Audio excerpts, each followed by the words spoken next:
어머니가 되는 것은 정말 큰 하나님의 은혜인 것 같습니다. 하나님의 복이고 다음 세대를 계속해서 출산을 함으로 말미암아 그 아이들이 성장하고 또 그 아이들이 또 다른 믿음의 세대를 키우는 것 자체가 은혜인 줄 믿습니다.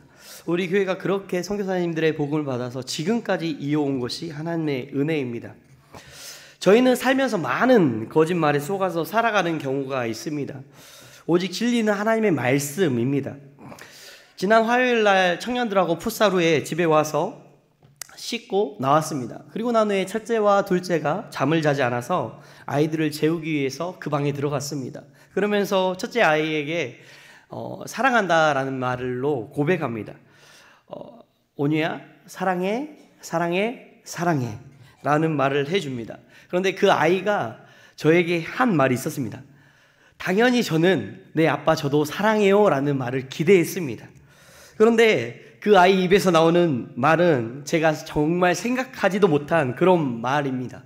아빠 그런 말을 하면 빨리 죽어 라는 말입니다.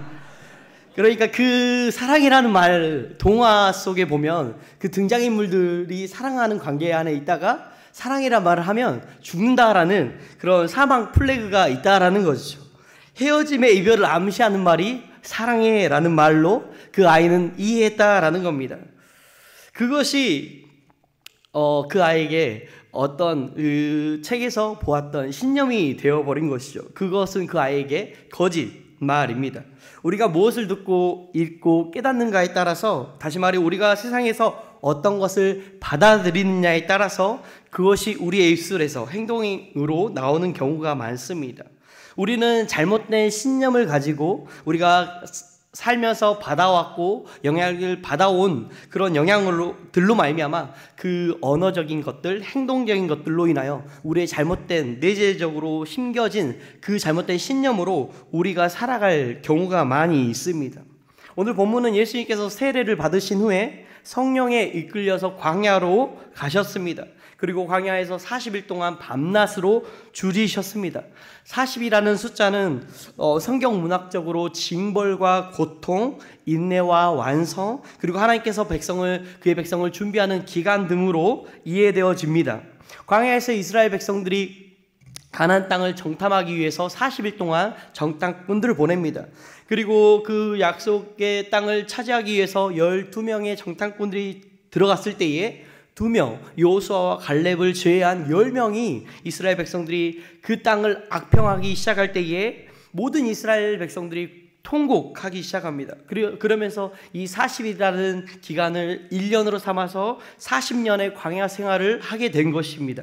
하나님의 불순종함 가운데 40년의 시간이 길어졌다라는 것이죠. 그만큼 4라는 숫자가 우리 그리스도인들에게, 40이라는 숫자가 그리스도인들에게는 하나님께서 우리를 단련시키시는 그런 인내의 시간들로 표현되어지기도 합니다. 그리스도께서 광야로 가신 이유에 대해서 칼빈은 2가지로 이것을 말합니다.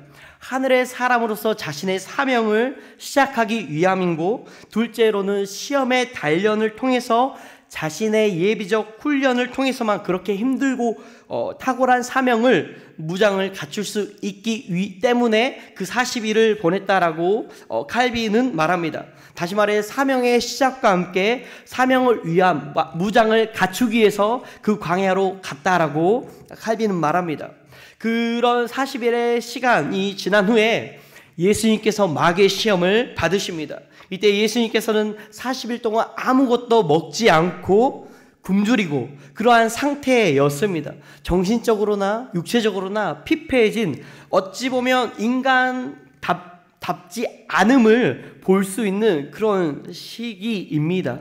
예수님께서 인간으로서 가장 연약할 그때에 음식의 결핍으로 오는 육체적 쇠약 속에서 마귀의 시험을 받으십니다. 사실 예수님께서는 마귀의 시험을 받으실 필요가 없으신 하나님의 아들이십니다. 그럼에도 불구하고 그분은 친히 마귀의 시험에 자신을 노출시키십니다. 오늘 이 시험을 통해서 예수님께서 어떤 시험을 받으셨는가를 살펴보기를 원합니다. 먼저 첫 번째는 마귀는 참 인간이신 예수님을 시험합니다. 3절에 이렇게 말씀합니다. 시험하는 자가 예수께 나와서 이르되 네가 만일 하나님의 아들이여든 명하여 이 돌들로 떡덩이가 되게 하라라고 말씀합니다. 예수님께서는 아무것도 의지할 것 하나 없는 광야에서 마귀의 시험을 받으십니다. 그리고 마귀는 지금 육체적인 가장 연약함에 노출되어 있는 그 예수님에게 찾아와서 너가 정말 하나님의 아들이거든 돌들로 떡덩이가 되게 해봐라 라고 말합니다. 이 떡으로 번역된 단어는 이스라엘 백성들이 주로 먹는 빵입니다. 그들에게는 주식이다 라는 겁니다. 그러니까 우리에게는 쌀밥인 것이죠. 너가 지금 배고프고 굶주린 상태에 있는 네가 정말 하나님의 아들이면 이 돌들로 주식으로 만들어서 너가 먹어봐라. 그러면 너가 하나님의 아들인 것이 증명되어질 거야 라고 말합니다. 예수님께서는 이 땅에 오실 때에 배고픔을 전혀 느끼지 못하는 완전한 신으로서만 온 것이 아니라 완전한 배고픔을 느끼시는, 그리고 인간은 잠이 오면 무조건 잠을 자야 됩니다. 그런 수명력을 가지고 계신 그런 분으로 인간으로 오셨습니다. 그리고 40일 동안 금식한 분에게, 인간에게 필요한 것은 음식입니다. 예수님께서는 충분히 돌들로 떡이 되게 하실 수 있으신 분이셨습니다. 그 떡으로 배고픔의 그 갈증을, 갈급함을 해결하실 수 있는 분이셨습니다. 마귀는 계속해서 예수님의 굶주림에, 그 배고픔에 집중했고, 인간이 가장 처할 수 있는 그 연약함 가운데 예수님의 그 연약함을 파고들었습니다. 그것으로 마귀는 그 공격 루트를 삼았던 것이죠. 사람은 육체적인 필요와 욕망 앞에 쉽게 무너집니다. 우리 자신을 가장 드러내기 위해서 사단은 너가 이것을 다른 사람에게 말한다라고 한다면 너의 의로움이 드러날 거야 라고 사단은 속삭입니다. 하지만 사단은 그 사람을 통해서 많은 사람들을 시험 들게 하는 그 통로로 삶을 수 있다라는 거죠. 또 어떤 사람들에게는 사업의 성공 가도를 달리고 있을 때에, 자금난으로 어려울 때에, 그것이 합법적인 돈이 아닌데 불법적인 돈을 가져다 쓰게 하기 위해서 그 불의한 돈으로 넘어지게 하는 것이 사단입니다. 중간고사를, 기말고사를 앞둔 시험을 보는 학생들에게는 커닝이라는 유혹이 올 수 있습니다. 다른 사람들 다 커닝할 때에 나는 그리스도인이기 때문에 커닝을 하지 않겠다라는 것은 굉장히 엄청난 믿음이 필요합니다. 왜 그렇습니까? 다른 학생들은 커닝함으로 그 좋은 점수를 받았지만 커닝하지 않는 그 친구는 다른 사람들보다, 학생들보다 상대적으로 훨씬 낮은 점수를 받기 때문에 그렇습니다. 더 나아가서 점수가 미달되면 재시험을 봐야 됩니다. 그런 상황 가운데 흔들릴 수밖에 없는 것이죠. 굶주린 사람에게는 음식은 참을 수 없는 유혹입니다. 우리는 육체의 필요와 욕망 앞에 쉽게 넘어지는 연약한 존재입니다. 마귀는 인간의 가장 기본 욕구인 그 배고픔의 문제를 예수님께서 기적을 통해서 너의 배고픔의 문제를 해결해 보라라고 유혹합니다. 마귀는 우리의 가장 치명적인 약점이 무엇인지 너무나 잘 알고 있습니다. 아무리 뛰어나고 위대한 사람일지라도 그 인간 안에 가장 깊이 있게 숨겨져 있는 그 내면을 깊이 들여다보면 그 사람이 추구하고 원하는 그 본능이 무엇인지, 욕망이 무엇인지 알게 되어 있습니다. 그 욕망에 따라, 그 본능에 따라 그것을 드러냄으로 말미암아 우리가 어떠한 사람인지 포장하고 싶은 그 우리의 인간성이, 자기 중심성이 우리 안에 있기 때문에 그렇습니다. 예수님은 육체의 필요를 채우는 것이 가장 시급해 보입니다. 그래서 욕망을 따라 그 능력을 행하실 수도 있으셨음에도 불구하고 그렇게 행하지 않으셨습니다. 사랑하는 성도님들, 우리 성도님들의 삶 가운데 지금 내게 가장 그것이 필요한 것이어서 마치 그것을 하지 않으면, 그것이 내게 없으면 죽을 것처럼 느껴지는 것이 있으십니까? 마치 그것이 굶주린 우리들에게 빵처럼 다가와서 너가 이것을 네 스스로 만들어 먹은다고 한다면, 그것이 하나님께서 원하시는 방법이 아닐지라도 네가 이것을 행한다라고 한다면 사람들은 너를 인정해 줄 거야 라고 하는 그것이 우리에겐 빵이 될 수 있는 것이죠. 사단은 우리에게 끊임없이 너 스스로 이것을 할 수 있지 않느냐라고 속삭입니다. 너 스스로 이것을 하면 다른 사람들이 다 인정해 줄 거야 라고 합니다. 다른 사람들 다 또한 그 빵을 찾기 위하여 얻기 위하여 다 그렇게 행하는데 단지 너는 무엇이기에 다른 사람들과 다른 길로 가려고 하느냐라고 말합니다. 그런데 그 빵을 만드는 것, 그 떡을 만드는 것, 예수님 편에서는 그 빵을 만드는 것 자체가 불법이었습니다. 그것이 하나님의 뜻이었다라고 한다면 그 돌들을 떡으로 만들어서 드셨을 겁니다. 그것이 하나님 편에서 합법이었을 겁니다. 하지만 그것이 하나님의 뜻이 아니었기 때문에, 불법이었기 때문에 예수님께서는 그 돌들을 떡으로 만들어서 생명을 유지하는 것으로 만족하지 않으셨습니다. 하나님의 뜻이 아니었기 때문에 그것을 행하지 않으셨다라고 합니다.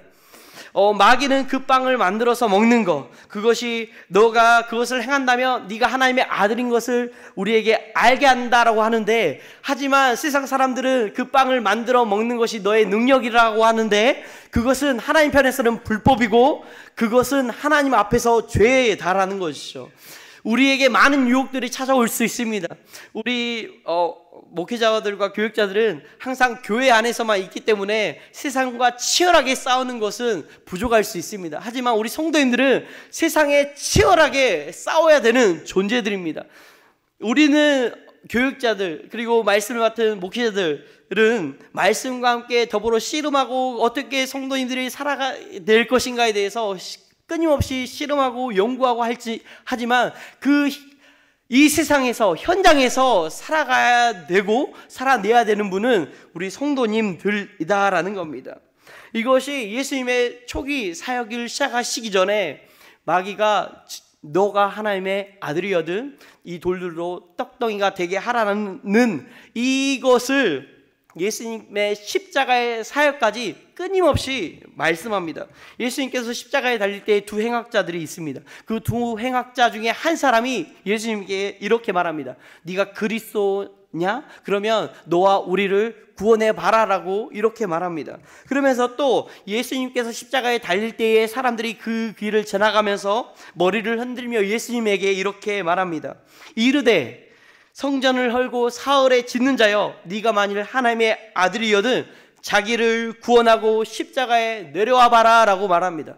그러니까 예수님의 사역의 처음과 십자가의 그 사역의 끝에서 계속해서 증명하라는 것은 무엇입니까? 네가 하나님의 아들이거든 너의 존재, 그 너의 능력을 행함으로 말미암아 너가 이 사람들 앞에서 그 존재 자체를 증명하라라고 말한다라는 겁니다. 예수님은 그분은 하나님의 아들이셨습니다. 그것을 하나님의 신성의 그 능력을 행함으로 말미암아 그 존재를 드러내실 수도 있으셨음에도 불구하고 그것을 행하지 않으셨다라는 겁니다. 이 땅의 양식을 그 필요를 사람들에게 눈에 보여지는 가시적인 것으로 그 기적을 나타내 보임으로 말미암아 네가 하나님의 아들이신 것을 증명해 보라는 것이 사람들의 시험입니다. 이것이 끊임없이 오늘을 살아가는 우리에게 유혹이 될 수 있습니다. 눈에 보이지 아니하는 너가 믿는 하나님을 믿는다라고 하면서 그 하나님, 위대하신 하나님이 너의 건강과 너의 자녀들과 이 너의 그 상황과 환경이 이렇게 어려울 정도로 하나님께서 그것을 내버려 두셨음에도 불구하고 너가 믿는 그 하나님이 정말 살아계시냐라는 이 질문이 들어올 때에 우리 성도님들께서는 어떻게 답을 하시겠습니까? 사단은 우리의 가장 연약함을 통하여 우리의 감정과 우리의 지성을 흔듭니다. 그러면서 그 지성과 감정을 흔들어서 하나님의 말씀이 아닌 것으로 우리를 채우기 시작하는 것이죠. 사람들의 그 많은 거짓됨을 통해서 우리의 진리를, 우리의 복음을 흔들게 합니다. 우리는 사람들의 인정을 받기 위한 존재가 아닙니다. 우리는 예수님을 믿음으로 말미암아 하나님의 백성이 되었고 하나님의 자녀가 되었습니다. 그러기 때문에 우리가 많은 착한 일을 한다라고 해서 우리가 하나님의 백성이 되었다라고 하는 것이 아니고, 요한 복음 1장 12절에서 말씀하시는 것처럼 영접하는 자, 곧 그 이름을 믿는 자들에게는 하나님의 자녀가 되는 권세를 주셨다라고 말씀합니다. 우리는 단지 예수님을 영접하기만 하면 하나님의 자녀가 되는 권세를 주셨다라고 말씀하고 있습니다. 예수님께서는 빵을 얻기 위해, 그것에 자신의 육체적인 필요를 채우기 위하여 자신의 신적 권능을 사용하지 않으십니다. 오히려 자신의 신적 그 능력을 철저하게 무력화시키십니다. 그리고 그 굶주린 상태에 그대로 머무르고 계십니다. 우리는 끊임없이 빵이 주는 유혹을 경계해야 됩니다. 예를 들어 이런 것이죠. 우리가 양림교회에 나왔습니다. 우리가 양림교회에 등록하고 등록된 성도로 우리가 출석을 합니다. 어떤 사람들은 그냥 많은 교인들이기 때문에 있기 때문에 그냥 눈에 밟히지 않을 정도로 그냥 신앙생활을 대면대면 하기 위해서 우리 교회에 등록할 수도 있습니다. 그러니까 또 다른 교회에서 섬기다가 이후 우리 교회로 출석할 수 있습니다. 여러 가지 이유가 있을 겁니다. 조상들로부터, 선교사들 때부터 계속해서 복음을 전해 들었기 때문에 우리가 지금 신앙생활을 할 수 있는 것이죠. 그리고 여러 가지의 이유로 우리가 신앙생활을 할 수 있는데, 우리 성도님들께서 지금 우리 교회에 남아있는 이유, 우리 교회를 통해서 예배하기 위함으로 모였지만 정말 그 근본적인 것들, 내가 교회를 위해서 어떤 이 빵을, 육신의 필요를 채우기 위해서 이 자리에 있지 않는가에 대해서 우리는 다시 한번 우리의 내면을 살펴봐야 될 줄 믿습니다. 우리는 교회를 통해서 이 땅의 양식을 얻기 위한 존재가 아닙니다. 우리는 이 교회를 통해서 하나님께 예배로 나아가고 하늘에 신령한 양식을 얻기 위한 예수 그리스도를 통해서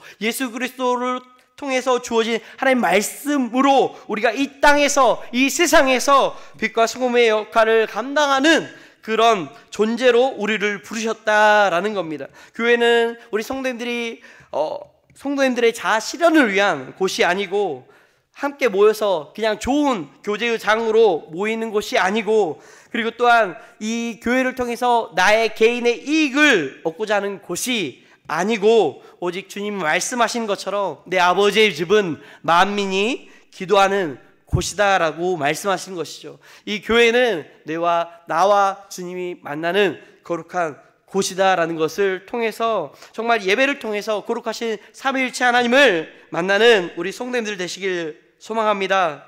빵의 유혹에 흔들릴 때가 있을 겁니다. 세상에서 시험을 보는데 이 시험 가운데 어떻게 해야 될 것인가. 그럼에도 불구하고 주님은 정직한 자를 눈여겨보고 계십니다. 하나님 말씀으로 몸부림치려고, 하나님의 말씀으로 살아가려고 몸부림치는 그 사람을, 그 성도를 주님께서 눈여겨보시고 그 성도를 세상에서 쓰신다라는 겁니다. 성도님들에게 맡겨주신 그 자리가 있습니다.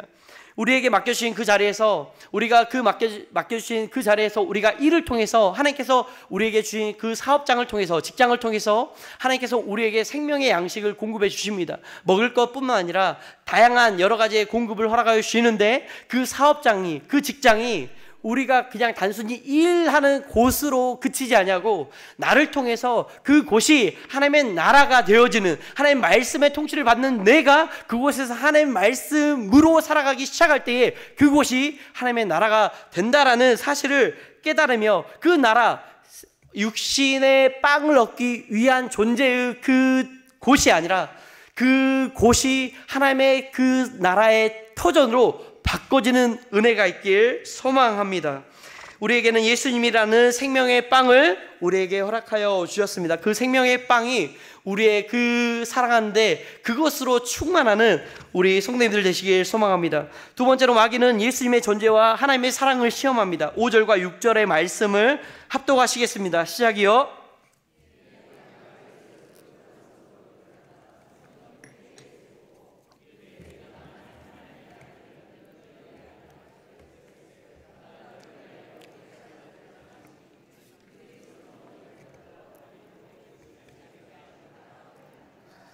아멘. 마귀는 첫 번째 시험을 통과하신 예수님을 거룩한 성으로 데려다가 성전 꼭대기에 세웁니다. 그곳에서 두 번째 시험을 합니다. 네가 만일 하나님의 아들이어든 뛰어내리라. 그러면 너가 뛰어내릴 때에 하나님께서 너를 사랑하는 그 하나님께서 천사들을 동원해서 그 천사들의 손으로 너를 받아서 너의 몸이 상하지 않을 거야 라고 이렇게 유혹합니다.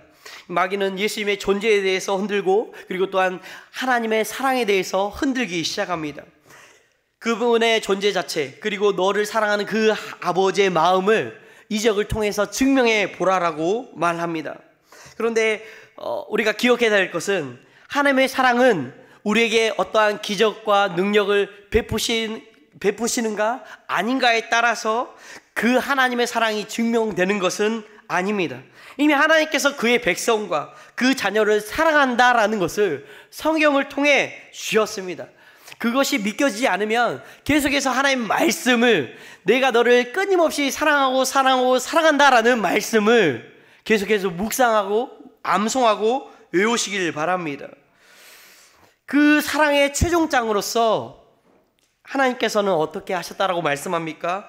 그의 아들을 이 땅에 보내셔서 십자가에서 죽게 하시고 부활하게 하심으로 말미암아 자기의 사랑을 확증하셨다라고 에베소서에서는 말씀합니다. 오늘 이 본문이 있기 전에 이 마귀가 성전 꼭대기로 올리기 전에 40일 이전에 예수님께서 세례를 받으시고 땅에서 이제 물에서 올라오실 때에 그 곳에서 어떤 일들이 일어납니다. 그리고 어떤 소리가 들려집니다. 이 말씀이 4장 바로 앞장에 나오는 3장 16절 말씀을 저희가 함께 찾아서 읽겠습니다. 3장 16절 말씀입니다. 시작이요. 예수께서 세례를 받으시고 곧 물에서 올라오실 새 하늘이 열리고 하나님의 성령이 비둘기같이 내려 자기 위에 임하심을 보시더니 17절이요. 하늘로부터 소리가 있어 말씀하시되 이는 내 사랑하는 아들이요 내 기뻐하는 자라 하시니라. 아멘. 광야 시험 전에 무엇이 있으셨습니까? 예수님께서 세례를 받으실 때에 성령께서 임하시고 그 하늘로부터 소리가 있었다라고 말씀합니다. 그러면서 그 소리가 무엇입니까? 이는 내 사랑하는 아들이요 내 기뻐하는 자다라고 말씀하셨다라는 겁니다. 때문에 사단이 아무리 그렇게 시험을 한다 해도 너의 그 존재 자체, 그 아버지의 사랑을 네가 이곳에서 떨어질 때에 하나님께서 어떤 기적과 이적을 행하시는 것을 통해서 그 사랑을 증명해 보라고 하는 것을, 이 시험을 그냥 무시하실 수가 있었던 것은 예수님께서 그 마음 가운데 그 중심에 이 하나님 아버지의 사랑과 그 말씀이 이미 있으셨다라는 겁니다. 우리가 왜 흔들리고 왜 우리가 마귀의 시험에 넘어집니까? 그 말씀이 우리 가운데 굳건하게 세워지지 않냐고, 그 말씀이 우리의 믿음이, 우리의 말씀의 뿌리가 흔들리기 시작할 때에 그 세상으로부터 오는 그 소리들에 집중하기 시작할 때에 우리의 믿음이 흔들리기 시작하는 것이죠. 그래서 마귀의 시험 앞에 예수님께서는 이렇게 말씀합니다. 주 너의 하나님을 시험하지 말라라고 말씀합니다. 성경이 증언하는 예수님을 통해서 우리에게 그 아버지의 사랑을 이미 증명하여 주셨습니다. 그렇기 때문에 세상에서는 너가 하나님을 믿느냐? 그렇다면 너가 믿는 하나님을 증명해 보아라라고 하는 이 시험 가운데, 그 유혹 가운데 우리는 전혀 낙심하지 않을 수 있고, 그 말이 우리에겐 두려움이 아니라 오히려 그 하나님의 복음을 전하는 통로로 사용되어질 수 있음을 믿으며, 믿음을 통해서 우리는 계속적으로 그 사랑 안에 머무시는 우리 성도님들 되시길 소망합니다. 때문에 어떤 상황과 형편이든지 간에 성도님들께서는 하나님께서 나를 정말 사랑하시는가에 대한 그 질문에 흔들리지 아니하시고, 하나님이 나를 사랑하는가를 시험해 볼까라고 하는 이런 망령된 생각을 그치시고, 하나님을 기만하는 그 생각을 그치시고, 성경을 읽는 그대로 믿으시고 받으시고 그 말씀에 귀 기울이시는 성도님들 되시길 바랍니다. 하나님의 백성을 끝까지, 죽을 때까지, 우리가 하나님의 나라에 갈 때까지, 지금 여전히 하나님의 백성으로 존재하고 있는 이 하나님의 나라에 거하고 있는 우리를 인도하시고 보호하시고 사랑하시는 그 사랑 가운데 머무시는 우리 성도님들 되시길 소망합니다. 세 번째는 예배의 시험입니다. 8절과 9절 말씀 함께 읽겠습니다. 시작이요. 마귀가 또 그를 데리고 지극히 높은 산으로 가서 천하 만국과 그 영광을 보여 이르되 만일 내게 엎드려 경배하면 이 모든 것을 내게 주리라. 아멘. 마귀가 자기에게 경배하면 천하 만국과 그 영광을 예수님에게 주겠다라고 하는 유혹 앞에서 예수님께서는 단호하게 말씀합니다. 주 너의 하나님께 경배하고 다만 그를 섬기라라고 말씀합니다. 이 말씀을 신명기 6장 13절의 말씀을 인용하심으로 말미암아 이 마귀의 유혹을 벗어나는데, 우리 마귀는 경배의 대상이 될 수 없습니다. 그런데 우리는 간혹 가다가 우리가 이것을 하기만 하면 우리에게 많은 것들을 줄 것 같은 그런 유혹에 빠질 때가 있습니다. 우리가 장사를 잘 하고 싶습니다. 그러면 사람들의 니즈를 따라서, 사람들의 필요를 따라서, 그 욕망에 따라서 물건을 팔면 좋습니다. 사람들이 지금 이 시대에 어떤 것을 더 추구하고 원하는지에 대해서 그것을 분석하고 그 상품을 팔면 굉장히 빠른 재정을 벌 수 있습니다. 다만 그것이 정말 하나님께서 기뻐하시는 일인가에 대해서는 우리가 고민할 필요가 있는 것이죠. 우리는 굉장히 우리 자신을 경배하는가, 마귀를 경배하는가, 정말 내 안에 계신 나를 창조하시고 나의 구속자가 되시는 하나님 한 분만을 예배하고 경배하는가를 우리는 삶 가운데 누구를 우리에게 쓰는, 우리가 하루 가운데 어떠한 시간 가운데 머물고 있는가, 어떠한 시간을 더 많이 소모하는 데 있는가에 따라서 우리는 그것을 경배하고 예배하는 데 힘을 쓸 수 있다라는 것이죠. 이 웨스터민스터 디오리 문답 7번 문답에서는 이렇게 말씀합니다. 하나님이 영이시니 존재와 영광과 복되심과 완전하심이 그분 자신 안에서 그리고 그분 스스로 무한하십니다 라고 말씀합니다. 하나님은 자족하시며 영원하시며 불변하시며 불가해하시며 어디든지 계시며 전능하시며 모든 것을 아십니다 라고 말씀합니다. 그리고 8문에서는 살아계시고 참되시는 하나님은 오직 한 분뿐이십니다 라고 이렇게 말씀합니다. 굉장히 교리적으로는 우리가 머리가 끄덕거려지고 그렇게 살 수 있습니다. 하지만 이 말씀이 우리의 삶 가운데 실제가 되기 위하여 우리는 그 말씀이 정말 내 삶 가운데 나의 지금의 내적인 상태와 하나님께서 말씀하시는 그 말씀과 그 말씀이 계속적으로 부딪혀야 되는 것이죠. 그 말씀이 부딪힐 때에 하나님 말씀이 아닌 것을 기꺼이 포기하고 하나님 말씀인 것을 진리로 붙들며 나아가야 됩니다. 오직 우리의 경배가 되시고 예배를 받으시는 분은 오직 하나님 한 분밖에 없음을 믿으시기를 바랍니다. 우리가 믿는 하나님은 말씀으로 온 세상을 창조하시는 창조주이시고 우리를 죄에서 구원하여 주시기 위하여 그 독생자 예수 그리스도를 이 땅에 보내시고 십자가에 못 박혀 죽게 하시고 부활하게 하시는 구원주가 되시는 오직 삼위일체 하나님 한 분만이 우리가 경배해야 되는 유일한 대상인 줄 믿습니다.